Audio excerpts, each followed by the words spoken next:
Higher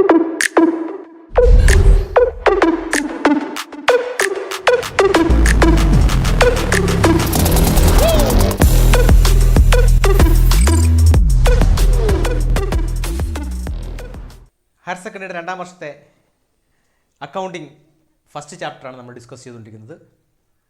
accounting for not for profit organisation. First എപ്പിസോഡിൽ നമ്മൾ കണ്ടത് എന്താണ് ഒരു നോട്ട് ഫോർ പ്രോഫിറ്റ് ഓർഗനൈസേഷൻ എന്നാണ് നമ്മൾ കണ്ടു. അതിൻ്റെ സവിശേഷതകൾ എന്താണ് എന്ന് നമ്മൾ വിവരിച്ചു. അതിനുശേഷം ഒരു നോട്ട് ഫോർ പ്രോഫിറ്റ് ഓർഗനൈസേഷൻ്റെ പ്രധാനപ്പെട്ട അക്കൗണ്ടുകൾ ഏതൊക്കെയാണ്, സ്റ്റേറ്റ്മെൻറ്റുകൾ ഏതൊക്കെയാണ് എന്ന് നമ്മൾ കണ്ടു. അതിനുശേഷം നമ്മൾ റെസിപ്റ്റ്സ് ആൻഡ് പേയ്മെൻറ്റ് അക്കൗണ്ടിലും അതുപോലെ തന്നെ ഫൈനൽ അക്കൗണ്ടിലും ഒക്കെ വരാൻ സാധ്യതയുള്ള പ്രധാനപ്പെട്ട ഐറ്റംസ് എന്തൊക്കെയാണ് എന്ന് നമ്മൾ ഡിസ്കസ് ചെയ്തു.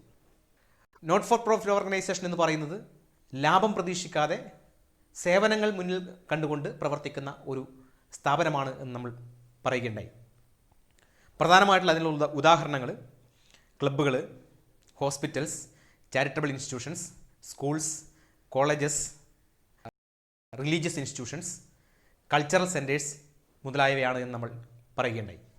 ഇത്തരം സ്ഥാപനങ്ങൾ കച്ചവട പ്രവർത്തനങ്ങളോ അല്ലെങ്കിൽ മറ്റേതെങ്കിലും തരത്തിലുള്ള പ്രവർത്തനങ്ങൾ നടത്തിയാലും അവർ പ്രതീക്ഷിക്കുന്നത് ലാഭമല്ല, മറിച്ച് സേവനമാണ്.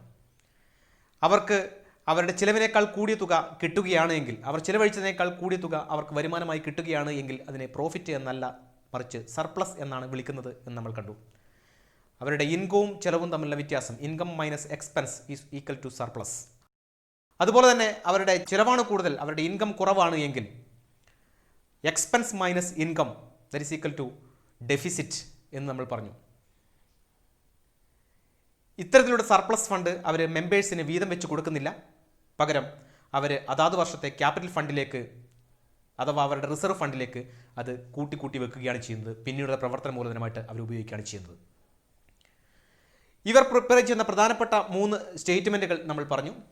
Receipts and payment account, income and expenditure account and balance sheet. Receipts and payment അക്കൗണ്ടിൽ വരുന്ന ഇനങ്ങളായിരുന്നു നമ്മൾ ഡിസ്കസ് ചെയ്ത് നിർത്തിയിട്ടുണ്ടായിരുന്നത്. റെസിപ്റ്റ്സ് ആൻഡ് പേയ്മെൻറ്റ് അക്കൗണ്ട് എന്ന് പറഞ്ഞാൽ it's A summary of cash book. ഒരു വർഷം അവരുടെ ബിസിനസ്സിൽ ഉള്ള മുഴുവൻ ക്യാഷ് ഇടപാടുകളും അവർ ക്യാഷ് ബുക്കിൽ രേഖപ്പെടുത്തും. ക്യാഷ് ബുക്കിൽ രേഖപ്പെടുത്തിയ വിവരങ്ങളുടെ ഒരു സംഗ്രഹിച്ച രൂപമാണ് റെസിപ്റ്റ്സ് ആൻഡ് പേയ്മെൻറ്റ് അക്കൗണ്ട് എന്ന് നമുക്കറിയാം. ക്യാഷ് ബുക്ക് അവർ സാധാരണ ഒരു ട്രേഡിംഗ് കൺസേൺ ക്യാഷ് ബുക്ക് വരയ്ക്കുന്നത് പോലെ തന്നെ ഇവർക്ക് ക്യാഷ് ബുക്ക് ഉണ്ടാവും. ഈ ക്യാഷ് ബുക്കിൽ അവർ എല്ലാ റെസിപ്റ്റ്സും അവരുടെ റെസിപ്റ്റ് സൈഡിലും എല്ലാ പേയ്മെൻറ്റ്സും അവരുടെ പേയ്മെൻറ്റ് സൈഡിലും എഴുതും. ഇങ്ങനെ എഴുതുന്ന സമ്മറി, ഇങ്ങനെ എഴുതുന്ന ഇനങ്ങൾ അതിൻ്റെ ഒരു സംഗ്രഹിച്ച രൂപത്തിൽ ഫൈനാൻഷ്യൽ ഇയറിൻ്റെ അവസാനം അവർ ഒരു ബുക്കിലേക്ക് മാറ്റി എഴുതുന്നു. അത്തരത്തിലുള്ള ബുക്കിനെയാണ് റെസിപ്റ്റ്സ് ആൻഡ് പേയ്മെൻറ്റ് അക്കൗണ്ട് എന്ന് നമ്മൾ പറയുന്നത്. All cash receipts and cash payments are recorded in receipts and payment account. അപ്പോൾ നമ്മൾ അവിടെ പറയുകയുണ്ടായി, ഓൾ റെസിപ്റ്റ്സ് ആൻഡ് പേയ്മെൻറ്റ് എന്ന് പറയുമ്പോൾ പ്രധാനമായിട്ട് 4 തരത്തിലാണ് എന്ന് നമ്മൾ കണ്ടു. ഒന്ന് അവരുടെ റവന്യൂ റെസിപ്റ്റ്, രണ്ടാമത്തത് ക്യാപിറ്റൽ റെസിപ്റ്റ്, മൂന്നാമത്തത് റവന്യൂ പേയ്മെൻറ്റ്, നാലാമത്തത് ക്യാപിറ്റൽ പേയ്മെൻറ്റ്. ഈ റവന്യൂ റെസിപ്റ്റും ക്യാപിറ്റൽ റെസിപ്റ്റും റവന്യൂ പേയ്മെൻറ്റും ക്യാപിറ്റൽ പേയ്മെൻറ്റും എല്ലാം ആ വർഷത്തെ റെസിപ്റ്റ്സ് ആൻഡ് പേയ്മെൻറ്റ് അക്കൗണ്ടിൽ അവർ ചേർക്കാറുണ്ട്. ഇത് ക്യാഷ് ബുക്ക് പ്രിപ്പയർ ചെയ്യുന്നത് പോലെയാണ് പ്രിപ്പയർ ചെയ്യുന്നത്. പക്ഷേ ഇതൊരു ക്യാഷ് ബുക്ക് അല്ല, കാരണം ക്യാഷ് ബുക്കിൻ്റെ സമ്മറിയാണ്, ക്യാഷ് ബുക്കിൻ്റെ സമ്മറി ആയിട്ടാണ് ഇവർ രേഖപ്പെടുത്തുന്നത്. പക്ഷേ ഇത് പ്രിപ്പയർ ചെയ്യുന്നത് ഒരു ക്യാഷ് ബുക്കിൻ്റേത് പോലെ തന്നെയാണ്. ഞാൻ സൂചിപ്പിക്കുകയുണ്ടായി, ഇതിന് 2 സൈഡുകളുണ്ട്, ഒന്ന് റെസിപ്റ്റ് സൈഡും മറ്റൊന്ന് പേയ്മെൻറ്റ് സൈഡും. ക്യാഷ് ബുക്കിൻ്റെ ഡെബിറ്റ് സൈഡ് റെസിപ്റ്റ് സൈഡ് എന്നതുപോലെ തന്നെ ക്യാഷ് ബുക്കിൻ്റെ ക്രെഡിറ്റ് സൈഡ് പേയ്മെൻറ്റ് സൈഡ് എന്ന് പറയുന്നത് പോലെ തന്നെ റെസിപ്റ്റ്സ് ആൻഡ് പേയ്മെൻറ്റ് അക്കൗണ്ടിൻ്റെ ഡെബിറ്റ് സൈഡിൽ എല്ലാത്തരം റെസിപ്റ്റ്സും അതുപോലെ തന്നെ ക്രെഡിറ്റ് സൈഡിൽ എല്ലാത്തരം പേയ്മെൻറ്റ്സും രേഖപ്പെടുത്തുന്നു. എല്ലാ ക്യാഷ് ട്രാൻസാക്ഷൻസും അത് ക്യാപിറ്റൽ ആയാലും റവന്യൂ നേച്ചറിലുള്ളതാണെങ്കിലും ഈ ബുക്കിൽ എഴുതും എന്ന് സൂചിപ്പിക്കുകയുണ്ടായി. ആക്ച്വൽ ക്യാഷ് റെസിപ്റ്റ്സും ആക്ച്വൽ ക്യാഷ് പേയ്മെൻറ്റ്സും മാത്രമേ ഇതിൽ രേഖപ്പെടുത്തുകയുള്ളൂ. Actual cash receipt cash payment എന്ന് പറയാനുള്ള കാരണം ചിലത് നമ്മളുടെ ചിലവായിരിക്കും, പക്ഷേ ആ ചിലവ് നമ്മളുടെ കയ്യിൽ നിന്ന് പണമായിട്ടൊന്നും പോകുന്നുണ്ടാവില്ല. അതിന് നമ്മൾ ഉദാഹരണം പറഞ്ഞത് ഡിപ്രിസിയേഷനാണ്. ഔട്ട്സ്റ്റാൻഡിങ് സാലറി പോലത്തെ എക്സാമ്പിൾ നമ്മൾ പറഞ്ഞു, അക്രൂഡ് ഇൻകം പോലത്തെ എക്സാമ്പിൾ നമ്മൾ പറഞ്ഞു. ഇത്തരത്തിലുള്ള ഐറ്റംസ് നമ്മളുടെ കയ്യിൽ നിന്ന് യഥാർത്ഥത്തിൽ ക്യാഷ് പോകുകയോ നമ്മളുടെ കയ്യിൽ ആക്ച്വലായിട്ട് ക്യാഷ് വരികയോ ചെയ്യുന്നില്ല. അത്തരത്തിലുള്ള ഇടപാടുകൾ റെസിപ്റ്റ്സ് ആൻഡ് പേയ്മെൻറ്റ് അക്കൗണ്ടിൽ എഴുതാറില്ല. മറിച്ച് യഥാർത്ഥത്തിൽ എന്താണോ കയ്യിൽ നിന്ന് പണമായിട്ട് പോയത് ആ ഇടപാടുകൾ മാത്രം, യഥാർത്ഥത്തിൽ എന്താണോ പണമായിട്ട് നമുക്ക് കിട്ടിയത് ആ ഇടപാടുകൾ മാത്രമാണ് ഇത്തരം റെസിപ്റ്റ്സ് ആൻഡ് പേയ്മെൻറ്റ് അക്കൗണ്ടിൽ എഴുതുന്നത്. ഇത് തുടങ്ങുന്നത് എങ്ങനെയാണ് എന്ന് നമ്മൾ പറയുകയുണ്ടായി. It begins with opening balance of cash, ഇക്കൊല്ലം ആരംഭിച്ച ഒരു സ്ഥാപനമാണ് എങ്കിൽ അതിന് ഓപ്പണിംഗ് ബാലൻസ് ഉണ്ടാവണമെന്നില്ല, മറിച്ച് ക്യാപിറ്റൽ ഫണ്ട് റിസീവ് ചെയ്തതാണ് കാണുക, അല്ലെങ്കിൽ സബ്സ്ക്രിപ്ഷൻ ഫണ്ട് റിസീവ് ചെയ്തതായിട്ടാണ് കാണുക. മുൻകാലങ്ങളിൽ നിലനിൽക്കുന്ന ഒരു ബിസിനസ് ആണ്, മുൻകാലങ്ങളിൽ നിലനിൽക്കുന്ന ഒരു സ്ഥാപനമാണ് എങ്കിൽ സ്വാഭാവികമായിട്ടും അവർക്ക് ഓപ്പണിംഗ് ബാലൻസ് ഓഫ് ക്യാഷ് ഉണ്ടാവും. ആ ഓപ്പണിംഗ് ബാലൻസ് ഓഫ് ക്യാഷോട് കൂടിയിട്ടാണ് ഈ റെസിപ്റ്റ്സ് ആൻഡ് പേയ്മെൻറ്റ് അക്കൗണ്ട് ആരംഭിക്കുന്നത്. അതുപോലെ എല്ലാ വർഷവും അവസാനം ഈ receipts and payment account prepare ചെയ്തതിന് ശേഷം അത് ബാലൻസ് ചെയ്യുകയും അത് റെസിപ്റ്റ്സ് ആൻഡ് പേയ്മെൻറ്റ് അക്കൗണ്ട് അവസാനിക്കുന്നത് ക്ലോസിംഗ് ബാലൻസ് ഓഫ് ക്യാഷ് അല്ലെങ്കിൽ ബാങ്കിലൂടെ ആയിരിക്കും. പൊതുവെ റെസിപ്റ്റ്സ് ആൻഡ് പേയ്മെൻറ്റ് അക്കൗണ്ടിന് ക്യാഷ് ബാലൻസ് ആണ് എങ്കിൽ എപ്പോഴും അതിന് ഡെബിറ്റ് ബാലൻസ് ആയിരിക്കുമെന്ന് സൂചിപ്പിക്കുകയുണ്ടായി.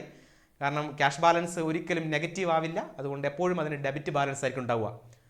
എന്നാൽ ബാങ്കിൽ നിന്ന് ഓവർ ഡ്രാഫ്റ്റ് ഒക്കെ ഉണ്ടെങ്കിൽ ചിലപ്പോൾ bank balance, receipts and payment അക്കൗണ്ടിലെ ബാങ്ക് ബാലൻസ് ചിലപ്പോൾ ക്രെഡിറ്റ് ബാലൻസും ആവാം. നമുക്ക് ഏകദേശം റെസിപ്റ്റ്സ് ആൻഡ് പേയ്മെൻറ്റ് അക്കൗണ്ടിൻ്റെ ഒരു രൂപം നമ്മളുടെ മനസ്സിൽ വന്നിട്ടുണ്ടാവും, ഒരു പിക്ചർ കിട്ടിയിട്ടുണ്ടാവുമെന്ന് വിശ്വസിക്കുകയാണ്. പ്രധാനമായിട്ട് റെസിപ്റ്റ്സ് ആൻഡ് പേയ്മെൻറ്റ് അക്കൗണ്ടിൽ വരുന്ന ഐറ്റംസ് അല്ലെങ്കിൽ ഒരു നോട്ട് ഫോർ പ്രോഫിറ്റ് ഓർഗനൈസേഷനിൽ ഉണ്ടാകുന്ന പ്രധാനപ്പെട്ട ഇനങ്ങൾ എന്തൊക്കെയാണ് എന്ന് നമുക്ക് ഒന്ന് ഓടിച്ചു നോക്കാം. കഴിഞ്ഞ എപ്പിസോഡിൽ നമ്മൾ കണ്ടതാണ്. What are the items of final statements of not for profit organisation, അത് എന്തൊക്കെയാണ് എന്ന് നമുക്ക് ജസ്റ്റ് ഒന്ന് ഓടിച്ചു പോയി നോക്കാം. അപ്പോൾ നമ്മൾ ഇതുവരെ പറഞ്ഞുകൊണ്ടിരുന്നത് റെസിപ്റ്റ്സ് ആൻഡ് പേയ്മെൻറ്റ് അക്കൗണ്ട് വരയ്ക്കുന്നത് എങ്ങനെയാണ് എന്നാണ് നമ്മൾ പറഞ്ഞുകൊണ്ടിരുന്നത്. ഇപ്പോൾ നമ്മൾ ഒരു നോട്ട് ഫോർ പ്രോഫിറ്റ് ഓർഗനൈസേഷനിൽ എന്തൊക്കെ പ്രധാനപ്പെട്ട ഇനങ്ങളാണ് വരുന്നത് എന്ന് നമ്മൾ ഡിസ്കസ് ചെയ്യാൻ പോവുകയാണ്.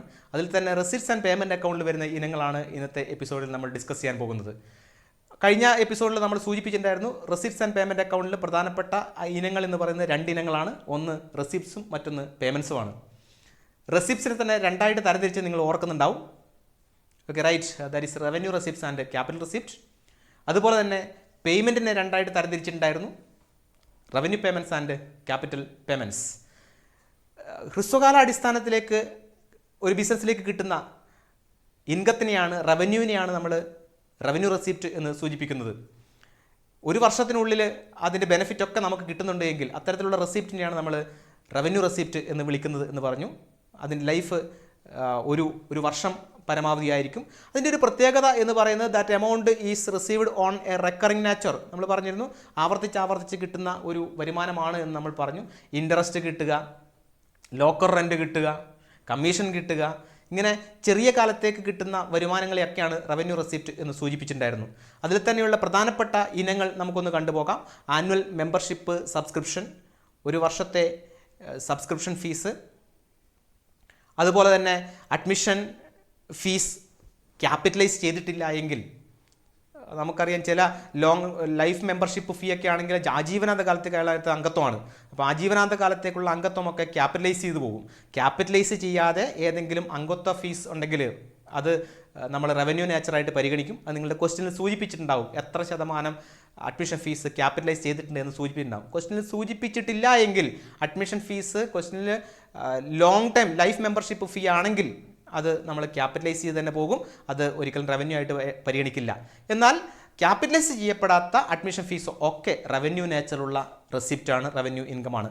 Then receipts from sale of old newspaper, magazines, നമ്മൾ സൂചിപ്പിക്കേണ്ടായി ഗ്രന്ഥശാലകൾ, വായനശാലകളിലേക്ക് ഉണ്ടാകുന്ന പഴയ പുസ്തകങ്ങൾ, പഴയ മാഗസിൻസ്, ന്യൂസ് പേപ്പറൊക്കെ വിറ്റ് കഴിഞ്ഞാൽ കിട്ടുന്ന വരുമാനം. അതൊരു ഫിക്സഡ് അസറ്റ് വിൽക്കുന്നതല്ലല്ലോ, അത് അവരുടെ ചെറിയ വരുമാനങ്ങളാണ്. അത്തരത്തിലുള്ള ചെറിയ വരുമാനങ്ങൾ, ന്യൂസ് പേപ്പർ വിറ്റിട്ട്, മാഗസിൻ വിറ്റ് കിട്ടുന്ന വരുമാനങ്ങളൊക്കെ ഇവരുടെ റവന്യൂ റെസിപ്റ്റായിട്ട് പരിഗണിക്കും. അതുപോലെ തന്നെ ഹാൾ റെൻറ്റ്, ഇവരെ ഏതെങ്കിലും ഹാളുകൾ വാടകയ്ക്ക് കൊടുത്തിട്ടുണ്ടെങ്കിൽ ഇവരുടെ ഏതെങ്കിലും ക്ലബ്ബുകളോ അല്ലെങ്കിൽ ഏതെങ്കിലും നോട്ട് ഫോർ പ്രോഫിറ്റ് ഓർഗനൈസേഷൻ അവരുടെ ഏതെങ്കിലും ഉപയോഗിക്കാത്ത ഭാഗങ്ങളൊക്കെ വാടകയ്ക്ക് കൊടുക്കുക. അല്ലെങ്കിൽ ചിലപ്പോഴൊക്കെ നമ്മൾ സ്റ്റേഡിയങ്ങൾ കണ്ടിട്ടുണ്ടാകും, ഒരു ഫുട്ബോൾ ക്ലബ്ബ് അവരുടെ സ്വന്തമായിട്ട് സ്റ്റേഡിയം നിർമ്മിക്കുക, ആ സ്റ്റേഡിയം വാടകയ്ക്ക് കൊടുക്കുക. അല്ലെങ്കിൽ ആ സ്റ്റേഡിയത്തിന് ചുറ്റുമുള്ള കടമുറികൾ, കടയുടെ കെട്ടിടങ്ങൾ, വ്യാപാര സ്ഥാപനങ്ങൾ അവർ വാടകയ്ക്ക് കൊടുക്കുക. അത്തരത്തിൽ ആ വാടകയ്ക്ക് കൊടുത്തിട്ട് കിട്ടുന്ന ഹാൾ റെൻറ്റ് അല്ലെങ്കിൽ റൂം റെൻറ്റ് അവരെ സംബന്ധിച്ച് ഒരു റവന്യൂ നേച്ചറുള്ള റെസിപ്റ്റാണ്. അതുപോലെ തന്നെ ഇൻട്രസ്റ്റ് റിസീവ്ഡ് ഓൺ ഇൻവെസ്റ്റ്മെൻറ്റ്, ഏതെങ്കിലും ചെറിയ നിക്ഷേപങ്ങളുണ്ടെങ്കിൽ ആ നിക്ഷേപങ്ങളുടെ മുകളിൽ അവർക്ക് കിട്ടുന്ന വരുമാനം, ഇൻട്രസ്റ്റ് എന്ന് പറയുന്നത് അവരുടെ റവന്യൂ നേച്ചറുള്ള റെസിപ്റ്റാണ്. അതുപോലെ തന്നെയാണ് ഡൊണേഷൻ എന്ന് പറയുന്നത്, സംഭാവനകൾ കിട്ടുന്നത് അവരുടെ റവന്യൂ റെസിപ്റ്റാണ്. ഗ്രാൻഡ് കിട്ടുന്നത് റവന്യൂ റെസിപ്റ്റാണ്. ലെഗസി റവന്യൂ റെസിപ്റ്റാണ് എന്ന് നമ്മൾ പറഞ്ഞു. ലെഗസിയുടെ കാര്യം പറയുമ്പോൾ ഒരു പ്രത്യേക കാര്യം ശ്രദ്ധിക്കേണ്ടത്, അതുപോലെ ഡൊണേഷൻ്റെ കാര്യത്തിലും പ്രത്യേകമായിട്ട് ശ്രദ്ധിക്കേണ്ടത്, ഡൊണേഷൻ ഒരു സ്പെസിഫിക് പർപ്പസിന് വേണ്ടിയിട്ടാണ് കിട്ടുന്നതെങ്കിൽ ഒരു പ്രത്യേക ഉദ്ദേശത്തിന് വേണ്ടിയിട്ട് ഒരു കെട്ടിടം പണിയാൻ വേണ്ടിയിട്ടാണ് ഇവർക്ക് സംഭാവന കിട്ടുന്നതെങ്കിൽ ആ കെട്ടിടം പണിയുക എന്ന് പറയുന്നത് അവരെ സംബന്ധിച്ച് ഒരു ലോങ് ടൈം നാച്ചുറലുള്ളതാണ്. അങ്ങനെ ഒരു കെട്ടിടം പണിയുന്നതിന് വേണ്ടിയിട്ടോ ഗ്രൗണ്ട് നിർമ്മിക്കുന്നതിന് വേണ്ടിയിട്ടോ ലാൻഡ് ആയിട്ടൊക്കെ ഡൊണേഷൻ കിട്ടുകയാണെങ്കിൽ അത് ക്യാപിറ്റൽ നാച്ചുറലാണ്. അല്ലാതെയുള്ള ചെറിയ ചെറിയ സംഭാവനകളെയൊക്കെ നമുക്ക് റവന്യൂ റെസിപ്റ്റ് ആയിട്ട് പരിഗണിക്കാം. അതുപോലെ തന്നെയാണ് അവർക്ക് കിട്ടുന്ന ലെഗസി എന്ന് പറയുന്നത്. ലെഗസി എന്ന് പറയുന്നത് സ്വത്തുക്കൾ കിട്ടുന്നതാണ്. വിൽപത്രത്തിൻ്റെ അടിസ്ഥാനത്തിൽ മരിക്കുന്നയാൾ ഇത്തരത്തിലുള്ള സ്ഥാപനങ്ങൾക്ക് കൊടുക്കുന്ന സംഭാവനയാണ് ലെഗസി എന്ന് പറയുന്നത് നമ്മൾ സൂചിപ്പിച്ചിട്ടുണ്ടായിരുന്നു. ആ ലെഗസി എന്ന് പറയുന്നത് എപ്പോഴും അത് ക്യാപിറ്റൽ റെസിപ്റ്റ് ആയിട്ട് തന്നെയാണ് നമ്മൾ പരിഗണിക്കേണ്ടത്. എന്നാൽ ചെറിയ ചെറിയ ലെഗസികളൊക്കെ ഉണ്ടെങ്കിൽ, ചെറിയ തുകയ്ക്കുള്ള ലെഗസിയാണ് എങ്കിൽ അതിനെ നമുക്ക് റവന്യൂ ആയിട്ട് പരിഗണിക്കാം. എപ്പോഴും ശ്രദ്ധിക്കേണ്ടത് ഡൊണേഷൻ വലിയ സ്പെസിഫിക് ഡൊണേഷൻ ആണെങ്കിൽ അത് ക്യാപിറ്റൽ റെസിപ്റ്റ് ആണ്. ലെഗസി എപ്പോഴും ക്യാപിറ്റൽ റെസിപ്റ്റ് ആണ്. പക്ഷേ എപ്പോഴെങ്കിലും ഒരു സ്പെസിഫിക് പർപ്പസിനല്ലാതെ കോമൺ ആയിട്ട് ചെറിയ സംഭാവന കിട്ടുകയാണെങ്കിൽ അതിനെ റവന്യൂ റെസിപ്റ്റ് ആയിട്ട് പരിഗണിക്കാം. അതുപോലെ തന്നെ ലെഗസിയെയും നമുക്ക് ചെറിയ എമൗണ്ട് ആണെങ്കിൽ small amount of legacy can be treated as revenue receipt. അതുപോലെ തന്നെയാണ് നമ്മൾ കണ്ടത് മറ്റൊരു ഐറ്റം ലോക്കർ റെൻ്റ് ആണ്. ലോക്കർ റെൻ്റ് എന്താണെന്ന് നമ്മൾ ഓർമ്മിക്കുന്നുണ്ടാവും. ക്ലോക്ക് റൂം ഉപയോഗിക്കുന്നതിന് വാടക കിട്ടുക, ക്ലോക്ക് റൂം റെൻറ്റ്, ഇത്തരത്തിലുള്ള റെൻ്റൊക്കെ കിട്ടുന്ന റവന്യൂ നാച്ചുറൽ റെസിപ്റ്റ് ആണ്. ദെൻ റിഫ്രഷ്മെൻറ്റുകൾ വിറ്റിട്ട്, ഞാൻ പറഞ്ഞു കളികളൊക്കെ നടക്കുന്ന സമയത്ത് ചിലപ്പോൾ റിഫ്രഷ്മെൻറ്റ് വിതരണമായിട്ട് ബന്ധപ്പെട്ടിട്ട് അല്ലേ സ്നാക്സ് ഒക്കെ കൊടുക്കാൻ വേണ്ടിയിട്ട് ഏതെങ്കിലും ഫംഗ്ഷൻ നടക്കുമ്പോൾ അവിടെ റിഫ്രഷ്മെൻറ്റ് വിറ്റിട്ട് അതിലൂടെ കിട്ടുന്ന വരുമാനവും ഇവർക്ക് റവന്യൂ റെസിപ്റ്റ് ആണ്. ഇനി ഇതുപോലെയുള്ള ഏത് ഷോർട്ട് ടൈം റെസിപ്റ്റിനെ നമുക്ക് റവന്യൂ റെസിപ്റ്റ് എന്ന് വിളിക്കാൻ സാധിക്കും. ഓക്കെ, അടുത്തത് നമുക്ക് വരുന്നത് ക്യാപിറ്റൽ റെസിപ്റ്റ് ആണ്. ദീർഘകാലാടിസ്ഥാനത്തിൽ കിട്ടുന്ന വരുമാനമാണ് ക്യാപിറ്റൽ റെസിപ്റ്റ് എന്ന് നമ്മൾ കണ്ടു. നമുക്കിപ്പോൾ ആ തുക കിട്ടുകയും അതിൻ്റെ ബെനിഫിറ്റ് വരും കാലങ്ങളിൽ നമുക്ക് ഉണ്ടാകുകയും ചെയ്യുക എന്നുള്ളതാണ് ക്യാപിറ്റൽ റെസിപ്റ്റിൻ്റെ പ്രത്യേകത. Amount received in the current year but the benefit of which will relate to the future period. അങ്ങനെയുള്ള വരുമാനങ്ങളെയാണ് നമ്മൾ ക്യാപിറ്റൽ റെസിപ്റ്റ് എന്ന് പറയുന്നത്. ക്യാപിറ്റൽ റെസിപ്റ്റിൽ പ്രധാനമായിട്ടുള്ള ക്യാപിറ്റൽ റെസിപ്റ്റുകൾ ഡൊണേഷനാണ്. ഡൊണേഷൻ എന്ന് പറയുന്നത് ഒരു സംശയം വരും. നമ്മളപ്പുറം റവന്യൂ റെസിപ്റ്റിലും ഡൊണേഷൻ പറഞ്ഞിരുന്നു. ഞാൻ അവിടെ പറഞ്ഞിരുന്നു അത് ജനറൽ പർപ്പസിനുള്ള ചെറിയ എമൗണ്ട് ഡൊണേഷനെയാണ് റവന്യൂ റെസിപ്റ്റായിട്ട് പരിഗണിക്കുന്നത്. എന്നാൽ ഇവിടെ ഒരു സ്പെസിഫിക് പർപ്പസിന് വേണ്ടിയിട്ടാണ് സംഭാവന കിട്ടിയത്. നേരത്തെ സൂചിപ്പിച്ചതുപോലെ ഒരു ലൈബ്രറിയിലേക്ക് കുറേ പുസ്തകങ്ങൾ സംഭാവനയായിട്ട് കിട്ടുക. ലൈബ്രറിയെ സംബന്ധിച്ച് പുസ്തകം എന്ന് പറയുന്ന അസറ്റാണ്, ദീർഘകാലം ഉപയോഗിക്കാവുന്നതാണ്. അങ്ങനെ കിട്ടിയ ഡൊണേഷൻ ക്യാപിറ്റൽ റെസിപ്റ്റാണ്. ഒരു ലൈബ്രറി കെട്ടിടം ഉപയോഗിക്കാൻ വേണ്ടി ഒരാൾ സംഭാവനയായിട്ട് കൊടുക്കുകയാണ്. അങ്ങനെയെങ്കിൽ ആ ലൈബ്രറി കെട്ടിടം എന്ന് പറയുന്നത് ആ ലൈബ്രറിയെ സംബന്ധിച്ച് ഒരു ക്യാപിറ്റൽ റെസിപ്റ്റാണ്. ലെഗസിയും ഞാൻ അവിടെ സൂചിപ്പിച്ചിരുന്നു. എപ്പോഴും ലെഗസി ക്യാപിറ്റൽ റെസിപ്റ്റ് ആയിട്ടാണ് നമ്മൾ പരിഗണിക്കേണ്ടത്. പക്ഷേ വളരെ അപൂർവമായ സാഹചര്യങ്ങളിൽ സ്മോൾ എമൗണ്ട് ഓഫ് ലെഗസി ഉണ്ടാകുകയാണ് എങ്കിൽ ആ സ്മോൾ എമൗണ്ട് ഓഫ് ലെഗസി മാത്രം നമ്മൾ റവന്യൂ നാച്ചുറൽ പരിഗണിക്കുക. അല്ലെങ്കിൽ ലെഗസിയും ക്യാപിറ്റൽ നാച്ചുറലുള്ള റെസിപ്റ്റാണ്. അതുപോലെ തന്നെ ലോൺ, ദീർഘകാലത്തേക്കാണ് ആ ലോൺ കിട്ടുന്നത്. ആ ലോൺ നമ്മൾ അടച്ചു തീർക്കുന്നത് ഭാവിയിലുള്ള കാലങ്ങളിലാണ്. അതിൽ നിന്നുള്ള ബെനിഫിറ്റ് നമുക്ക് വരും വർഷങ്ങളിലും കിട്ടിക്കൊണ്ടിരിക്കുന്നത് കൊണ്ട് ലോൺ എന്ന് പറയുന്നത് ഒരു ലോങ് ടൈം നേച്ചറുള്ളതാണ്. അതുകൊണ്ട് തന്നെ അത് ക്യാപിറ്റൽ റെസിപ്റ്റായിട്ട് പരിഗണിക്കുകയും ചെയ്യും. മറ്റൊന്ന് നേരത്തെ സൂചിപ്പിച്ചു ലൈഫ് മെമ്പർഷിപ്പ് അല്ലെങ്കിൽ ലൈഫ് മെമ്പർഷിപ്പ് സബ്സ്ക്രിപ്ഷൻസ്. ആ ലൈഫ് മെമ്പർഷിപ്പ് സബ്സ്ക്രിപ്ഷൻ എന്ന് പറയുന്നത് അയാൾ ആജീവനാന്തകാല വരിസംഖ്യയായിട്ട് കൊടുക്കുകയാണ്. അയാളുടെ ജീവിതകാലം മുഴുവനുള്ള വരിസംഖ്യയായിട്ട് അയാൾ അതിൽ ചേരുകയാണെങ്കിൽ ആ വരിസംഖ്യയുടെ ബെനിഫിറ്റ് വരും വർഷങ്ങളിലെല്ലാം നോട്ട് ഫോർ പ്രോഫിറ്റ് ഓർഗനൈസേഷൻ കിട്ടുകയാണ്. സ്വാഭാവികമായിട്ടും ആ ലൈഫ് സബ്സ്ക്രിപ്ഷൻ ഫീസ് എന്ന് പറയുന്നത് ക്യാപിറ്റൽ നേച്ചറുള്ളതായി മാറുകയാണ്. കുറേ കാലത്തേക്കുള്ളത് ക്യാപിറ്റൽ നേച്ചറാണ്. അതുകൊണ്ട് അതും ഒരു ക്യാപിറ്റൽ റെസിപ്റ്റ് ആണ്. അതുപോലെ തന്നെ admission fees to the extent of the amount capitalised. നമ്മൾ പറഞ്ഞിട്ടുണ്ട് അഡ്മിഷൻ ഫീസ് ചിലതൊക്കെ റവന്യൂ നേച്ചറുള്ളതാണെന്ന് പറഞ്ഞിട്ടുണ്ട്. കുറച്ച് എമൗണ്ടുകൾ റവന്യൂ നാച്ചുറൽ ആണെങ്കിൽ കുറച്ച് എമൗണ്ട് ക്യാപിറ്റലൈസ് ചെയ്തിട്ടുണ്ടാവും. ക്യാപിറ്റലൈസ് ചെയ്ത എമൗണ്ട് എത്രമാത്രം ശതമാനമാണ് എന്ന് നിങ്ങളുടെ ക്വസ്റ്റ്യനിൽ വ്യക്തമായിട്ട് പറഞ്ഞിട്ടുണ്ടാവും. അപ്പോൾ ക്യാപിറ്റലൈസ് ചെയ്യപ്പെട്ട അത്രയും അഡ്മിഷൻ ഫീസ് ക്യാപിറ്റൽ നാച്ചുറൽ റെസിപ്റ്റാണ്. മറ്റൊന്ന് sale proceeds of the fixed asset. ഒരു നോട്ട് ഫോർ പ്രോഫിറ്റ് ഓർഗനൈസേഷൻ അവരുടെ ഫിക്സഡ് അസറ്റ് വിറ്റിട്ട് അതിൽ നിന്ന് കിട്ടുന്ന വരുമാനങ്ങളും ഈ ബിസിനസ്സിനെ ഇത്തരത്തിലുള്ള സ്ഥാപനങ്ങളെ സംബന്ധിച്ച് ക്യാപിറ്റൽ നാച്ചുറൽ റെസിപ്റ്റാണ്. Sale of fixed assets. Then legacies for specific purpose. ഒരു പ്രത്യേക ആവശ്യത്തിന് വേണ്ടി മാത്രം കിട്ടിയ ലെഗസിയാണ് എങ്കിൽ ചിലപ്പോൾ നമുക്ക് കാണാം മരണ സമയത്ത് മരിക്കുന്നതിന് മുമ്പിൽ ആ വ്യക്തി അദ്ദേഹത്തിൻ്റെ സ്ഥലം ഒരു സ്ഥാപനത്തിന് സംഭാവനയായിട്ട് കൊടുക്കുകയാണ്. വിൽപത്രത്തിൻ്റെ അടിസ്ഥാനത്തിൽ സംഭാവനയായിട്ട് കിട്ടിയത് അവർക്ക് ഗ്രൗണ്ടായിട്ട് ഉപയോഗിക്കാൻ വേണ്ടിയിട്ടാണ് എന്ന് അദ്ദേഹത്തിൻ്റെ വിൽപത്രത്തിൽ പറയുകയാണ്. അങ്ങനെയാണെങ്കിൽ ആ സ്ഥലത്തിൻ്റെ പ്രത്യേക പർപ്പസിന് വേണ്ടി മാത്രം കിട്ടിയതാണ്. അതുകൊണ്ട് തന്നെ ആ സ്ഥലത്തെ നമ്മൾ ലെഗസി എന്ന് വിളിക്കും. ആ ലെഗസി സ്പെസിഫിക് പർപ്പസ് ആയതുകൊണ്ട് മറ്റൊന്നിനും ഉപയോഗിക്കാൻ പറ്റാത്ത ദീർഘകാലം ഇവർക്ക് ഉപയോഗിക്കാൻ പറ്റുന്നതുകൊണ്ട് അതൊരു ക്യാപിറ്റൽ റെസിപ്റ്റ് ആയിട്ട് പരിഗണിക്കാൻ പറ്റും. Then grand received from government four meeting capital expenditure. Capital expenditure ആയിട്ടുള്ള ഫിക്സഡ് അസറ്റ് വാങ്ങൽ, അതുപോലെ ലാൻഡ് അക്വയർ ചെയ്യാൻ വേണ്ടിയിട്ട്, ബിൽഡിംഗ് കൺസ്ട്രക്ഷന് വേണ്ടിയിട്ടൊക്കെ ഗവൺമെൻറ്റിൽ നിന്ന് ഇത്തരം സ്ഥാപനങ്ങൾക്ക് ഏതെങ്കിലും തരത്തിലുള്ള ഗ്രാൻറ്റുകൾ കിട്ടിയിട്ടുണ്ടെങ്കിൽ അതിനെയും നമുക്ക് ക്യാപിറ്റൽ റെസിപ്റ്റ് എന്ന് പറയാൻ സാധിക്കും. ഇനി ഇതുപോലെയുള്ള ദീർഘകാലത്തേക്കുള്ള ഏത് തരം വരുമാനത്തെയും നമുക്ക് ക്യാപിറ്റൽ റെസിപ്റ്റ് എന്ന് വിളിക്കാൻ സാധിക്കും. മറ്റൊന്നാണ് റവന്യൂ പേയ്മെൻറ്റ്സ്.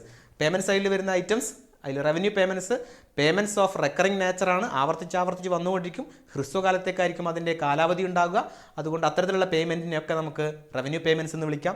പ്രധാനപ്പെട്ട revenue payments salaries, wages, honorarium, അതുപോലെ തന്നെ travelling expense, conveyance expense, rent, tax, insurance, electricity charges, printing and stationery, postage, telegram charges, അങ്ങനെ വരുന്ന എല്ലാ റിപ്പയർ ചാർജ് ഉൾപ്പെടെയുള്ള എല്ലാ ചെറിയ കാലത്തെ പേയ്മെൻറ്റ്സും റവന്യൂ പേയ്മെൻറ്റ്സ് ആണ്. അതുപോലെ തന്നെ payments for organising sports meet, ടൂർണമെൻ്റൊക്കെ സംഘടിപ്പിക്കുന്നതിന് വേണ്ടി വരുന്ന payments, purchase of refreshment, dinner, അതുപോലത്തെ സാധനങ്ങൾ വാങ്ങാൻ വേണ്ടിയിട്ട് വരുന്ന ചിലവുകൾ, ഇൻട്രസ്റ്റ് പെയ്ഡ് ഓൺ ലോൺസ്, ലോണൊക്കെ എടുത്തിട്ടുണ്ടെങ്കിൽ ലോണിൻ്റെ മുകളിൽ കൊടുത്തിട്ടുള്ള പലിശ, അതുപോലെയുള്ള ചെറിയ കാലത്തേക്കുള്ള എല്ലാത്തരം പേയ്മെൻറ്റിനെയും നമുക്ക് റവന്യൂ പേയ്മെൻറ്റ്സ് എന്ന് വിളിക്കാൻ സാധിക്കും. ദെൻ ക്യാപിറ്റൽ പേയ്മെൻറ്റിലേക്ക് നമ്മൾ വരികയാണ്. ക്യാപിറ്റൽ പേയ്മെൻറ്റ് എന്ന് പറയുന്നത് payments made in the current year, ഇപ്പോൾ അതിൻ്റെ പൈസയൊക്കെ കൊടുക്കും, but the benefit of which will relate to the future period. അതിൻ്റെ അകത്ത് കിട്ടുന്ന ബെനിഫിറ്റ് എന്ന് പറയുന്നത് ഫ്യൂച്ചർ പീരീഡിലേക്കുള്ളതാണ്. സ്വാഭാവികമായിട്ടും നമ്മളൊരു ഫിക്സഡ് അസറ്റ് വാങ്ങാമെന്ന് വിചാരിക്കുക. ആ ഫിക്സഡ് അസറ്റ് വാങ്ങുമ്പോൾ നമ്മൾ ആ ഫിക്സഡ് അസറ്റിനുള്ള പൈസ ഇപ്പോൾ കൊടുക്കുമല്ലോ, പക്ഷേ അതിൻ്റെ അകത്തു നിന്നുള്ള വരുമാനം നമുക്ക് എപ്പോഴാണ് കിട്ടുക? അത് ഭാവിയിലുള്ള കാലങ്ങളിലാണ് നമുക്ക് കിട്ടുക. അങ്ങനെ ആ ഫിക്സഡ് അസറ്റ് വാങ്ങാൻ വേണ്ടി കൊടുത്ത പൈസയെ നമുക്ക് എന്ത് വിളിക്കാം?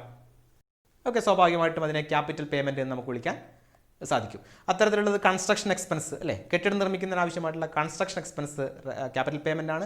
Purchase of fixed assets like furniture, office equipment, computer, അത്തരത്തിലുള്ള സാധനങ്ങളൊക്കെ വാങ്ങുന്നതിന് വേണ്ടിയിട്ട് ഇവർ ചിലവാക്കിയ തുക ലോങ് ടൈം നേച്ചറുള്ളതാണ്, ക്യാപിറ്റൽ പേയ്മെൻ്റ് ആണ്. അതുപോലെ തന്നെ ഒരു ലൈബ്രറിയെ സംബന്ധിച്ച് ഞാൻ പറഞ്ഞു ഫിക്സഡ് അസറ്റാണ് അവരുടെ ബുക്ക് എന്ന് പറയുന്നത്. അപ്പോൾ purchase of books four A library is A capital payment. അതുപോലെ തന്നെ എമൗണ്ട്സ് അഡ്വാൻസ്ഡ് ടു ഔട്ട്സൈഡേഴ്സ്, ആർക്കെങ്കിലും പൈസ അഡ്വാൻസ് ആയിട്ട് കൊടുത്തിട്ടുണ്ടെങ്കിൽ മെമ്പേഴ്സിനൊക്കെ പൈസയൊക്കെ അഡ്വാൻസ് ആയിട്ട് കൊടുക്കുക. അല്ലെങ്കിൽ ചിലപ്പോൾ ഇത്തരത്തിലുള്ള നോട്ട് ഫോർ പ്രോഫിറ്റ് ഓർഗനൈസേഷൻ ചില ധനകാര്യ സ്ഥാപനങ്ങൾക്ക് ചില വ്യക്തികൾക്ക് പണം അഡ്വാൻസ് ആയിട്ട് കൊടുക്കലുണ്ട്. അതുപോലെ തന്നെ purchase of sports goods, equipments, അതിനുവേണ്ടി വരുന്ന ചിലവ്. ഇങ്ങനെ ദീർഘകാല അടിസ്ഥാനത്തിൽ ഒരു ബിസിനസ്, ഒരു നോട്ട് ഫോർ പ്രോഫിറ്റ് ഓർഗനൈസേഷൻ ആർക്കെങ്കിലും പണം കൊടുത്തിട്ടുണ്ടെങ്കിൽ ആ കൊടുത്ത പണം ഒക്കെ നമുക്ക് ക്യാപിറ്റൽ പേയ്മെൻറ്റ്സ് എന്ന് വിളിക്കാൻ സാധിക്കും. അപ്പോൾ പ്രധാനമായിട്ട് ഇത്രയും ഇനങ്ങളാണ് ഒരു നോട്ട് ഫോർ പ്രോഫിറ്റ് ഓർഗനൈസേഷനിൽ സംഭവിക്കാൻ സാധ്യതയുള്ള ഇനങ്ങൾ. ഇതിൽ തന്നെ റവന്യൂ റെസിപ്റ്റ്സും ക്യാപിറ്റൽ റെസിപ്റ്റ്സും റവന്യൂ പേയ്മെൻറ്റും ക്യാപിറ്റൽ പേയ്മെൻറ്റും ഉണ്ട് നമ്മൾ കണ്ടു. ഇനി ഇതൊക്കെ എങ്ങനെയാണ് ഒരു റെസിപ്റ്റ്സ് ആൻഡ് പേയ്മെൻറ്റ് അക്കൗണ്ടിലേക്ക് രേഖപ്പെടുത്തുന്നത് എന്ന് നമ്മൾ റെസിപ്റ്റ്സ് ആൻഡ് പേയ്മെൻറ്റ് അക്കൗണ്ട് വരച്ചുകൊണ്ട് നമ്മൾ നോക്കുകയാണ്. ആ റെസിപ്റ്റ്സ് ആൻഡ് പേയ്മെൻറ്റ് അക്കൗണ്ടിൻ്റെ പ്രിപ്പറേഷനാണ്, അതിൻ്റെ രീതി എങ്ങനെയൊക്കെയാണ് ഇതിൽ ഐറ്റംസ് പോസ്റ്റ് ചെയ്യുന്നത് എന്ന് നമുക്ക് ഈ ഒരു എപ്പിസോഡിലൂടെ കാണാൻ ശ്രമിക്കാം. നമ്മൾ ഇനി കാണാൻ പോകുന്നത് ഒരു നോട്ട് ഫോർ പ്രോഫിറ്റ് ഓർഗനൈസേഷൻ്റെ റെസിപ്റ്റ്സ് ആൻഡ് പേയ്മെൻറ്റ് അക്കൗണ്ട് എങ്ങനെ തയ്യാറാക്കാം എന്നുള്ളതാണ്. ഈ പാഠഭാഗവുമായിട്ട് ബന്ധപ്പെട്ട് പ്രധാനമായിട്ട് ചോദിക്കുന്ന ചോദ്യങ്ങളിൽ റെസിപ്റ്റ്സ് ആൻഡ് പേയ്മെൻറ്റ് അക്കൗണ്ടും ഇൻകം ആൻഡ് എക്സ്പെൻഡിച്ചർ അക്കൗണ്ടും ബാലൻസ് ഷീറ്റുമാണ്. അപ്പോൾ വളരെ പ്രാധാന്യമായിട്ട് നമ്മൾ പഠിക്കേണ്ട ഒരു ഏരിയയും കൂടിയാണ് receipts and payment account. Receipts and payment account തയ്യാറാക്കുന്നത് ഒരു സമ്മറി ഓഫ് ക്യാഷ് ബുക്കാണ് എന്ന് നമ്മൾ പറഞ്ഞു. സമ്മറി ഓഫ് ക്യാഷ് ബുക്ക് ആയതുകൊണ്ട് ഇതൊരു ടി ഫോർമാറ്റിലാണ് തയ്യാറാക്കുക. ഡെബിറ്റ് സൈഡും ക്രെഡിറ്റ് സൈഡും ഉണ്ടാവും. ഡെബിറ്റ് സൈഡ് റെസിപ്റ്റ് സൈഡും ക്രെഡിറ്റ് സൈഡ് പേയ്മെൻറ്റ് സൈഡുമായിരിക്കും. നമുക്ക് ഒരു റെസിപ്റ്റ്സ് ആൻഡ് പേയ്മെൻറ്റ് അക്കൗണ്ട് തയ്യാറാക്കുന്നതിന് മുമ്പ് ഒരു ക്വസ്റ്റ്യൻ നമുക്ക് നോക്കാം. ആ ക്വസ്റ്റ്യൻ ടെക്സ്റ്റ് ബുക്കിലെ ഒരു ക്വസ്റ്റ്യൻ നമ്മൾ ഇവിടെ ഉപയോഗിക്കുകയാണ്. ആ ക്വസ്റ്റ്യൻ പ്രകാരം നമ്മൾ എങ്ങനെയാണ് ഒരു റെസിപ്റ്റ്സ് ആൻഡ് പേയ്മെൻറ്റ് അക്കൗണ്ട് തയ്യാറാക്കുന്നത് എന്ന് നോക്കാം. ഈ കാണുന്നത് റെസിപ്റ്റ്സ് ആൻഡ് പേയ്മെൻറ്റ് അക്കൗണ്ടുമായിട്ട് ബന്ധപ്പെട്ടുള്ള ഒരു ക്വസ്റ്റ്യൻ ആണ്. ഈ ക്വസ്റ്റ്യൻ കാണുമ്പോൾ നിങ്ങൾക്ക് മനസ്സിലാകുന്നത് ഒരു ക്യാഷ് ട്രാൻസാക്ഷൻസ് ആണ്, അല്ലെങ്കിൽ ക്യാഷ് ബുക്കാണ്. ആ ക്യാഷ് ബുക്കിലെ സമ്മറീസ് ആണ് ഇവിടെ എടുത്തു തന്നിട്ടുള്ളത്. ഈ ക്യാഷ് ബുക്ക് ഉപയോഗിച്ചുകൊണ്ട് എങ്ങനെയാണ് ഒരു റെസിപ്റ്റ്സ് ആൻഡ് പേയ്മെൻറ്റ് അക്കൗണ്ട് തയ്യാറാക്കുന്നത് എന്ന് നമുക്ക് നോക്കാം. അതിന് മുൻപായിട്ട് നിങ്ങൾ ഈ ക്വസ്റ്റ്യൻ, ഈ വീഡിയോ പോസ്റ്റ് ചെയ്തിട്ട് ഈ ക്വസ്റ്റ്യൻ നിങ്ങൾ എഴുതിയെടുക്കാൻ ശ്രമിക്കുക. ഓക്കെ, നിങ്ങൾ ആ വീഡിയോ പോസ്റ്റ് ചെയ്തിട്ട് ആ ക്വസ്റ്റ്യൻ എഴുതിയെടുത്തിട്ടുണ്ട് എന്ന് വിചാരിക്കുന്നു. നമ്മൾ അക്കൗണ്ട് പ്രിപ്പയർ ചെയ്യുന്നത്, receipts and payment account prepare ചെയ്യുന്ന ഘട്ടത്തിലേക്ക് കിടക്കുകയാണ്. ആ ക്വസ്റ്റ്യനിൽ നിങ്ങൾ ആദ്യം കാണുന്നത് ഓപ്പണിംഗ് ബാലൻസ് അല്ലെങ്കിൽ ബാലൻസ് ആസ് ഓൺ എന്ന് പറഞ്ഞിട്ട് നിങ്ങൾക്ക് ആദ്യത്തെ ഐറ്റം കാണാം. അത് ആ സ്ഥാപനത്തിൻ്റെ ഓപ്പണിംഗ് ബാലൻസ് ആണ്. 2 ഓപ്പണിംഗ് ബാലൻസ് ആണ് അവർ കൊടുത്തിട്ടുള്ളത്. ഓപ്പണിംഗ് ബാലൻസ് ഓഫ് ക്യാഷും ഉണ്ട്, ഓപ്പണിംഗ് ബാലൻസ് ഓഫ് ബാങ്കും ഉണ്ട്. നമ്മുടെ ക്യാഷ് ബുക്ക് ഒന്ന് ഓർത്ത് നോക്കിക്കി. ഓപ്പണിംഗ് ബാലൻസ് ഓഫ് ക്യാഷും ഓപ്പണിംഗ് ബാലൻസ് ഓഫ് ബാങ്കും നമ്മൾ എവിടെ എഴുതിയിട്ടുള്ളതെന്ന് ഓർത്ത് നോക്കിക്കി. നിങ്ങൾ ഫസ്റ്റ് ഇയർ പഠിച്ച ക്യാഷ് ബുക്ക് പ്രകാരം കറക്റ്റാണ്. ഡെബിറ്റ് സൈഡിലാണ് നമ്മൾ ഓപ്പണിംഗ് ബാലൻസ് ഓഫ് ക്യാഷും ഓപ്പണിംഗ് ബാലൻസ് ഓഫ് ബാങ്കും സാധാരണയായിട്ട് എഴുതാറുള്ളത്. ഞാൻ സൂചിപ്പിച്ചു, ക്യാഷ് ബുക്കിന് അല്ലെങ്കിൽ ക്യാഷ് ബാലൻസിന് എപ്പോഴും ഡെബിറ്റ് ബാലൻസ് ആയിരിക്കും. അതുകൊണ്ട് എപ്പോഴും ക്യാഷ് ബാലൻസ് ഡെബിറ്റ് സൈഡിലായിരിക്കും ഓപ്പണിംഗ് ബാലൻസ് ഉണ്ടാവുക. ബാങ്ക് ബാലൻസ് ചിലപ്പോൾ ക്രെഡിറ്റ് ബാലൻസ് വന്നേക്കാം. പക്ഷേ നമ്മളുടെ ഇന്നത്തെ ഈ ക്വസ്റ്റ്യനിൽ ബാങ്ക് ബാലൻസ് ഡെബിറ്റ് ബാലൻസ് ആണ് തന്നിട്ടുള്ളത്. അതുകൊണ്ട് തന്നെ ബാങ്ക് ബാലൻസും ഡെബിറ്റ് സൈഡിലെ ഐറ്റമാണ്. നമ്മൾ ആദ്യം ഈ ക്വസ്റ്റ്യനിൽ വരുന്ന ഐറ്റംസ് റെസിപ്റ്റ്സും പേയ്മെൻറ്റ് സൈഡിലേക്കും വരുന്ന ഐറ്റം ഏതൊക്കെയാണ് എന്ന് തരംതിരിച്ച് നോക്കാം. അതിനുശേഷം നമുക്ക് പ്രോബ്ലം സോൾവ് ചെയ്ത് നോക്കാം. ഒന്നാമത്തെ ഐറ്റം ഞാൻ പറഞ്ഞു, opening balance of cash, opening balance of bank.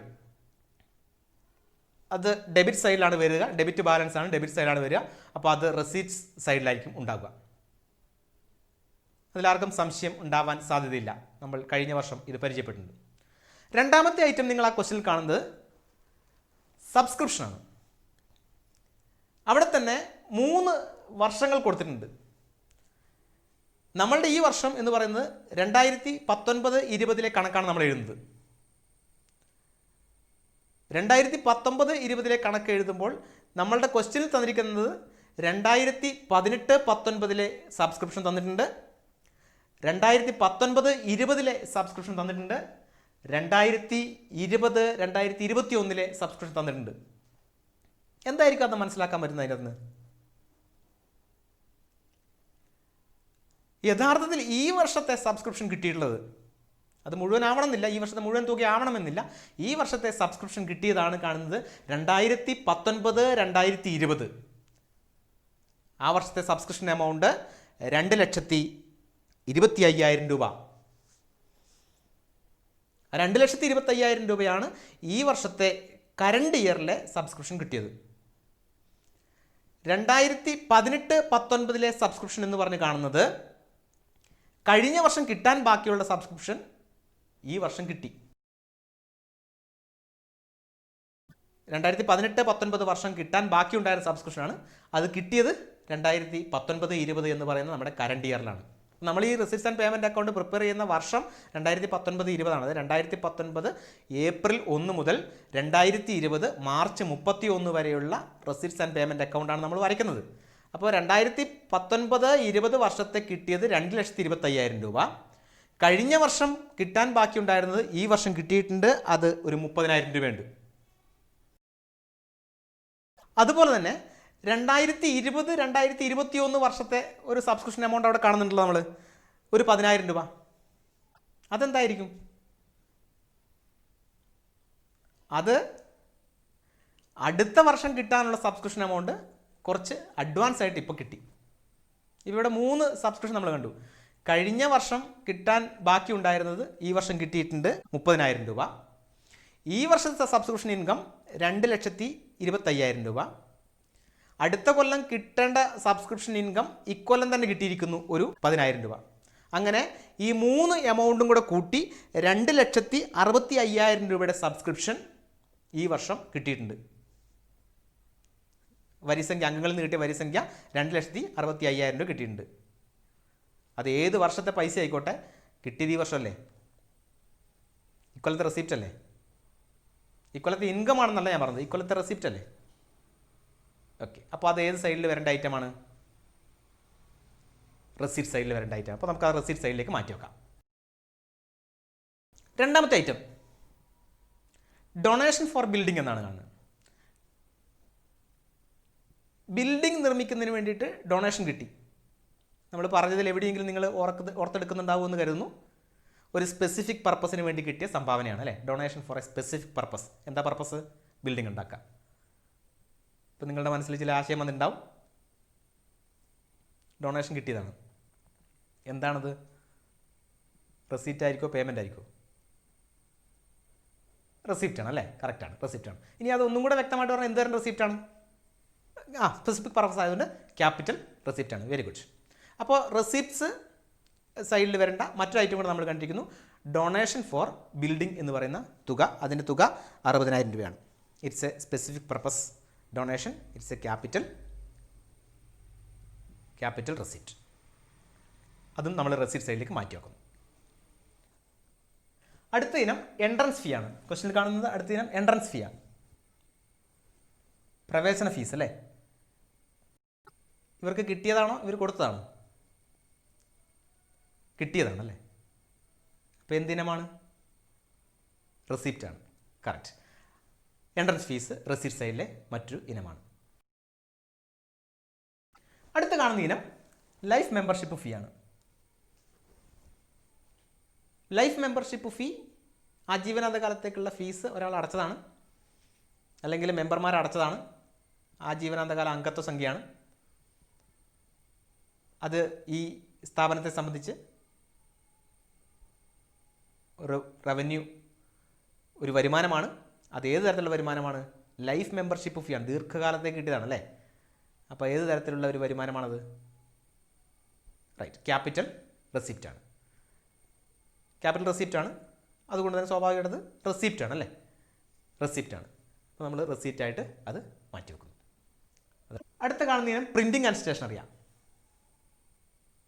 Printing and stationery ഈ സ്ഥാപനത്തിന് പ്രിൻറ്റിംഗ് വർക്കിന് വേണ്ടിയിട്ടും സ്റ്റേഷനറി സാധനങ്ങൾ വാങ്ങുന്നതിന് വേണ്ടിയിട്ടും വേണ്ടി വന്ന ചിലവാണ്. ആ ചിലവാണ് എന്ന് പറഞ്ഞപ്പോൾ തന്നെ നമുക്ക് ആശയം മനസ്സിലായിട്ടുണ്ടാവും. പൈസ കിട്ടിയതാണോ പൈസ കൊടുത്തതാണോ? ഈ ആവശ്യത്തിന് വേണ്ടി ഈ സ്ഥാപനം കൊടുത്ത പൈസയാണ്. അപ്പോൾ എന്തിനമാണത്? കറക്റ്റ്, അത് പേയ്മെൻ്റ് ആണ്. That's payment. അടുത്ത് കാണുന്ന ഇനം ലൈറ്റിംഗ് ആണ്.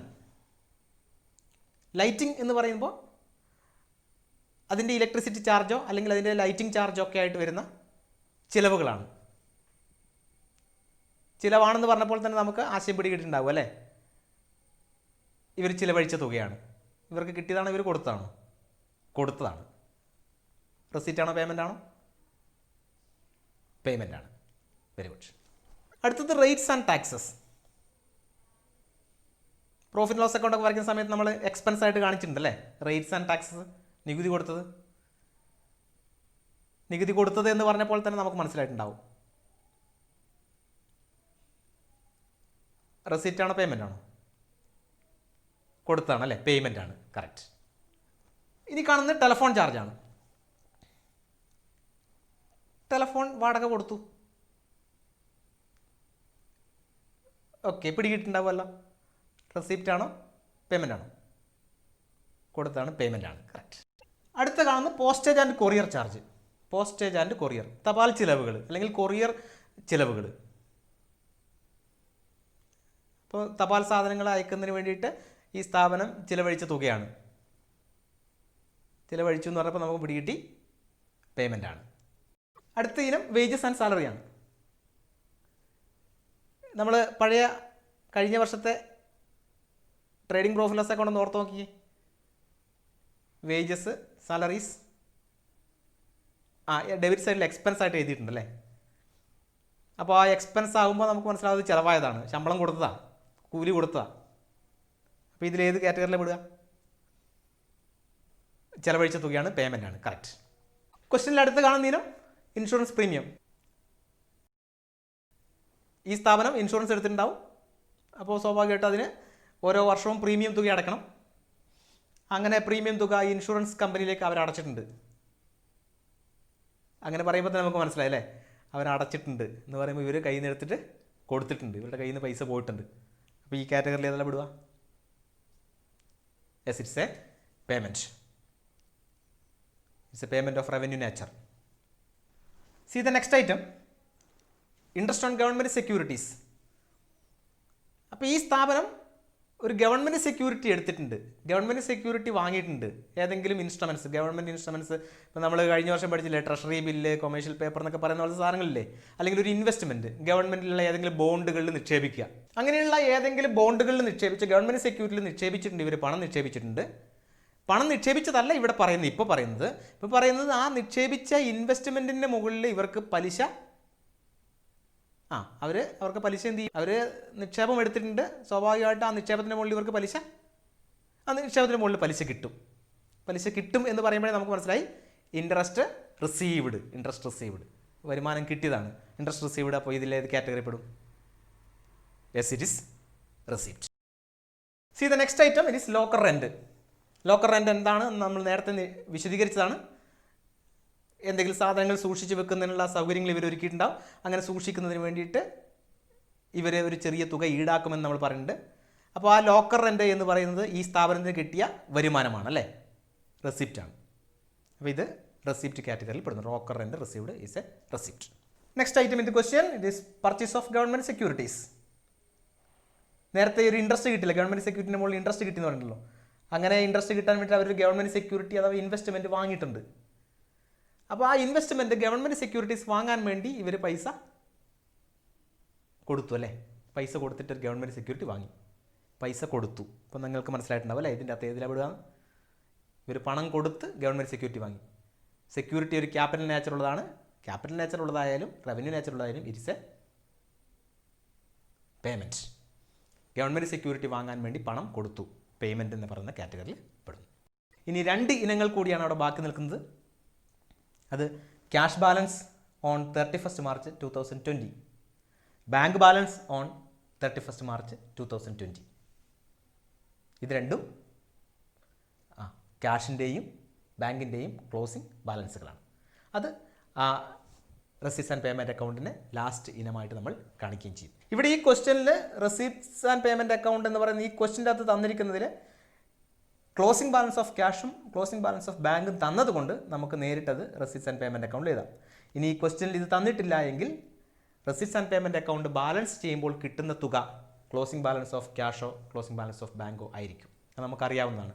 ഇവിടെ ക്വസ്റ്റ്യനിൽ ഇത് തന്നതുകൊണ്ട് നമുക്ക് നേരിട്ട് ഇത് റെസിപ്റ്റ്സ് ആൻഡ് പേയ്മെൻറ്റ് അക്കൗണ്ടിലേക്ക് പോസ്റ്റ് ചെയ്യാം. അപ്പോൾ 2 സൈഡും റെസിപ്റ്റ്സ് ആൻഡ് പേയ്മെൻറ്റ് അക്കൗണ്ടിൽ ഈക്വൽ ആവും. ഇപ്പോൾ നമുക്ക് കിട്ടിയ ക്വസ്റ്റ്യനെ നമ്മൾ വിലയിരുത്തി ആ ക്വസ്റ്റ്യനിൽ പ്രകാരം റെസിപ്റ്റ്സിൽ വരുന്ന ഇനങ്ങൾ ഏതൊക്കെയാണ്, പേയ്മെൻറ്റ്സിൽ വരുന്ന ഇനങ്ങൾ ഏതൊക്കെയാണ് എന്ന് നമ്മൾ തരംതിരിച്ച് വെച്ചിട്ടുണ്ട്. ഇനി ഓരോ റെസിപ്റ്റും എടുത്ത് റെസിപ്റ്റ് സൈഡിലും ഓരോ പേയ്മെൻറ്റും എടുത്ത് പേയ്മെൻറ്റ് സൈഡിലും എഴുതി കഴിഞ്ഞാൽ നമുക്ക് ഓപ്പണിംഗ് ബാലൻസും ക്ലോസിംഗ് ബാലൻസും എഴുതി കഴിഞ്ഞാൽ നമുക്ക് റെസിപ്റ്റ്സ് ആൻഡ് പേയ്മെൻറ്റ് അക്കൗണ്ട് ടാലിയായി കിട്ടും. നമ്മൾ ഓരോ ഇനങ്ങൾ ആയിട്ട് എടുക്കുകയാണ്. നമ്മൾ ഈ മാറ്റി വെച്ചിരിക്കുന്ന ഓരോ ഇനങ്ങൾ നമ്മൾ എടുത്ത് പോസ്റ്റ് ചെയ്യുകയാണ്. അനലൈസ് ചെയ്ത് നമ്മൾ മാറ്റി വെച്ചിരിക്കുന്ന ഇനങ്ങൾ നമ്മൾ ഇതിലേക്ക് പോസ്റ്റ് ചെയ്യുകയാണ്. ആദ്യത്തെ ഇനം opening balance of cash and opening balance of bank. First item നമ്മൾ റെസിപ്റ്റ്സ് ആൻഡ് പേയ്മെൻറ്റ് അക്കൗണ്ട് വരയ്ക്കുന്നു. സാധാരണ പോലെ റെസിപ്റ്റ്സ് ആൻഡ് അക്കൗണ്ട് ഞാൻ പറഞ്ഞു ഇത് വർഷാവസാനം പ്രിപ്പയർ ചെയ്യുന്ന ഒരു ഫൈനൽ സ്റ്റേറ്റ്മെൻ്റ് ആണ്. അതുകൊണ്ട് തന്നെ receipts and payment account of ഏതാണോ സ്ഥാപനം ആ സ്ഥാപനത്തിൻ്റെ പേര് അവിടെ എഴുതി. ആസ് ഓൺ നമ്മൾ ബാലൻസ് ഷീറ്റ് പ്രിപ്പയർ ചെയ്യുന്ന പോലെ തന്നെ അതിൻ്റെ ഡേറ്റ് അവിടെ നമ്മളിവിടെ എഴുതി. ദെൻ 2 സൈഡുണ്ട്. ടി ഫോർമാറ്റാണ്. Debit side receipt side, credit side payment side. Debit സൈഡിൽ heading receipts, then amount, payments, amount. ഇതിന് ഡേറ്റ് കോളം ഇല്ല എന്ന് നിങ്ങൾ ശ്രദ്ധിച്ചിട്ടുണ്ടാവും. എന്തുകൊണ്ടാണ് ഡേറ്റ് കോളം ഇല്ലാത്തത്? It is prepared on a particular date. It is A summary of cash. അതുകൊണ്ട് ഒരു പ്രത്യേക ദിവസം പ്രിപ്പയർ ചെയ്യുന്ന ഒരു സ്റ്റേറ്റ്മെൻ്റ് ആയതുകൊണ്ട് തന്നെ ഇതിന് ഡേറ്റ് കോളത്തിൻ്റെ ആവശ്യമില്ല. ഇതേപോലെ ഡേറ്റ് കോളം വരയ്ക്കാതെ നമ്മൾ ചെയ്തിട്ടുണ്ട് ബാലൻസ് ഷീറ്റ് അല്ലേ, കഴിഞ്ഞ വർഷം balance sheet summary of assets and liabilities. അതുപോലെ തന്നെ trading profit loss account date column വേണ്ട, കാരണം അതൊരു പർട്ടിക്കുലർ ഡേറ്റിലാണ് പ്രിപ്പയർ ചെയ്യുന്നത്. ഇവിടെയും ഇതിന് ഡേറ്റ് കോളമില്ല. റെസിപ്റ്റ്സ്, പേയ്മെൻറ്റ് രണ്ടിൻ്റെയും എമൗണ്ടുകളും. ആദ്യത്തെ ഇനം നമ്മൾ റെക്കോർഡ് ചെയ്യുന്നു. Opening balance cash.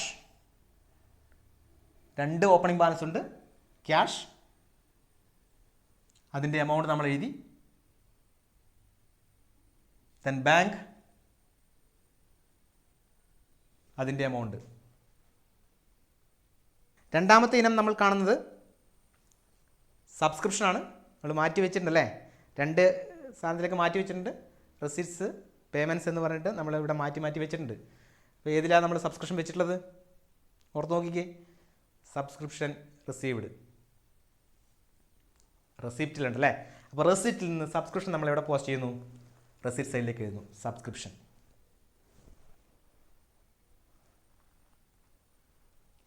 അവിടെ ഞാൻ പറഞ്ഞു 3 തരം സബ്സ്ക്രിപ്ഷൻ ഉണ്ട് അല്ലേ. കഴിഞ്ഞ വർഷം കിട്ടാൻ ബാക്കിയുണ്ടായിരുന്ന സബ്സ്ക്രിപ്ഷൻ ഈ വർഷം കിട്ടിയിട്ടുണ്ട്.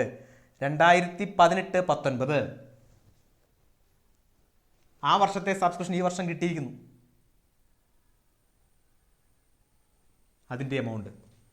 ഇനി ഇക്കൊല്ലത്തെ സബ്സ്ക്രിപ്ഷൻ ഈ വർഷം കിട്ടി. അത് മുഴുവൻ ഉണ്ടോ എന്ന് നമുക്കറിയില്ല. ഏതായാലും ഈ കൊല്ലം എമൗണ്ട് കിട്ടിയിട്ടുണ്ട്.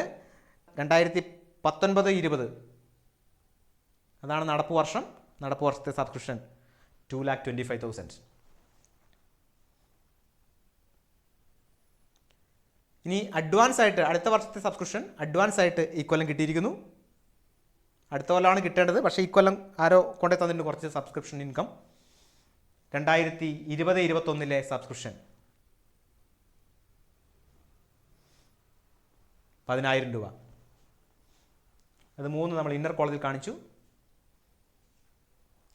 3 കൂടെ ടോട്ടൽ ചെയ്തിട്ട് കഴിഞ്ഞ വർഷം കിട്ടാൻ ബാക്കിയുള്ളത് ഈ വർഷം കിട്ടിയത്, ഈ വർഷം കിട്ടിയ ഈ വർഷത്തെ സബ്സ്ക്രിപ്ഷൻ, ഈ വർഷം കിട്ടിയ അടുത്ത വർഷത്തെ സബ്സ്ക്രിപ്ഷൻ 3 കൂടെ കൂട്ടി 2,65,000 ഔട്ടർ കോളത്തിൽ.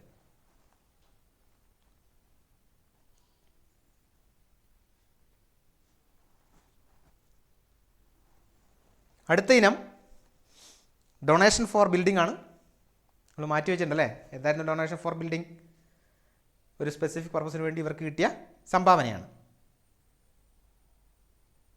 ഏതിലുള്ള? ഓക്കെ, റെസിപ്റ്റ്സിലുണ്ട്. റെസിപ്റ്റ് സൈഡിൽ എഴുതി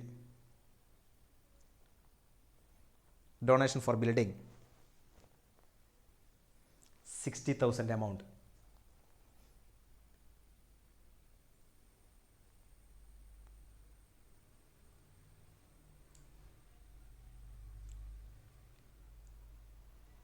അടുത്ത ഇനം എൻട്രൻസ് ഫീസാണ്. ഇതിലേതിലാണുള്ളത്? റെസിപ്റ്റാണ്. റെസിപ്റ്റ് സൈഡിൽ വരുന്നു എൻട്രൻസ് ഫീസ്.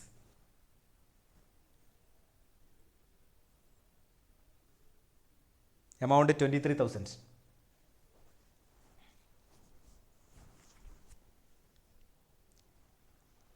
അടുത്ത ലൈഫ് മെമ്പർഷിപ്പ് ഫീ ആണ്.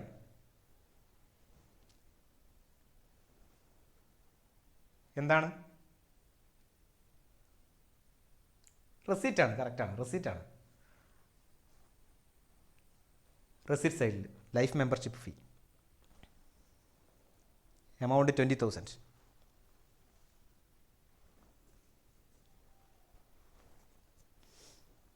Printing and stationery.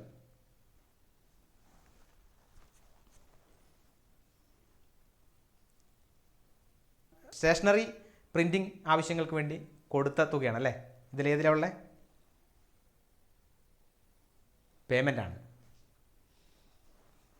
അപ്പോൾ നമ്മൾ പേയ്മെൻറ്റ് സൈഡിൽ ആദ്യത്തെ ഇനം വന്നു. പേയ്മെൻറ്റ് സൈഡിൽ പ്രിന്റിംഗ് ആൻഡ് സ്റ്റേഷനറി 38,750 അല്ലേ, 38,750.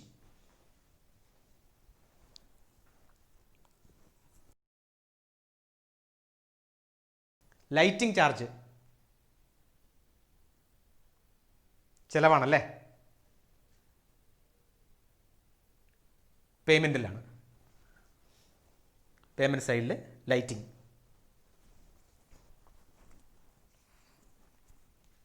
26,250.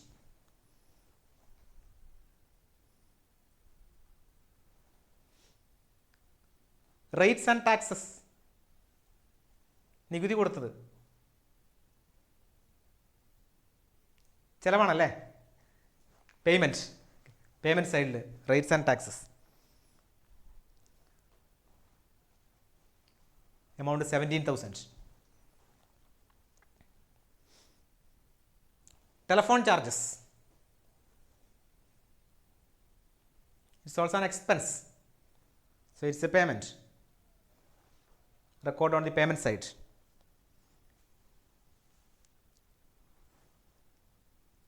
Amount 2,600. Now postage and courier expense, so it's a payment. On the payment side, amount 2000.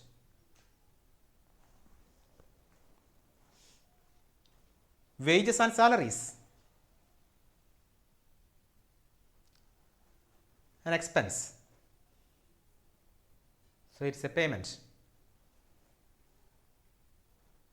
shown on the payment side.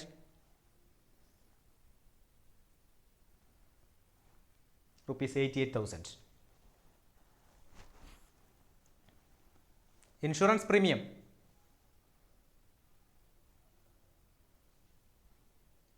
it's an expense shown on the payment side.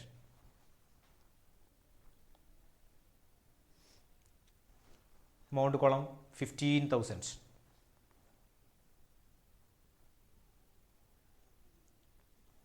Interest on government securities, it's interest received, so it's a receipt. Now come to the receipt side.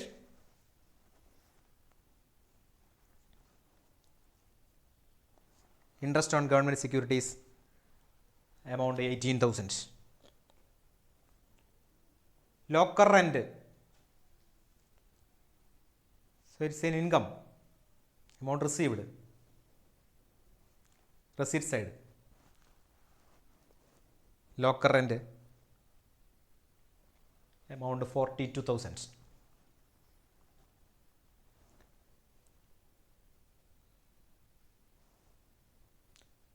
Purchase of government securities, it's an amount spent for purchase of government securities, so it's an expenditure. So on the payment side,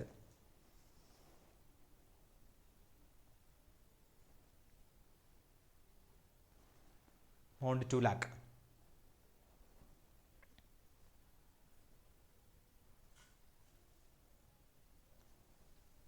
Now the last item, closing balance is given, so there is no need to balance the account because the closing balance is already given in the question itself. So you just write the closing balance. I told you there are two types of balance. Here in the question there are two balances, cash balance and bank balance. So you write balance on 31st March 2020, cash 23,400, bank 70,000.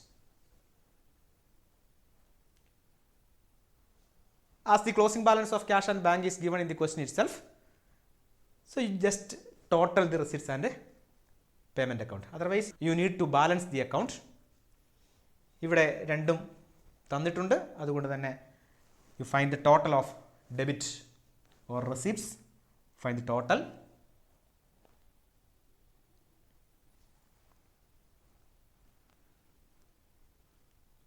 The total is 4,83,000. Then the total of payment side, that's also 4,83,000.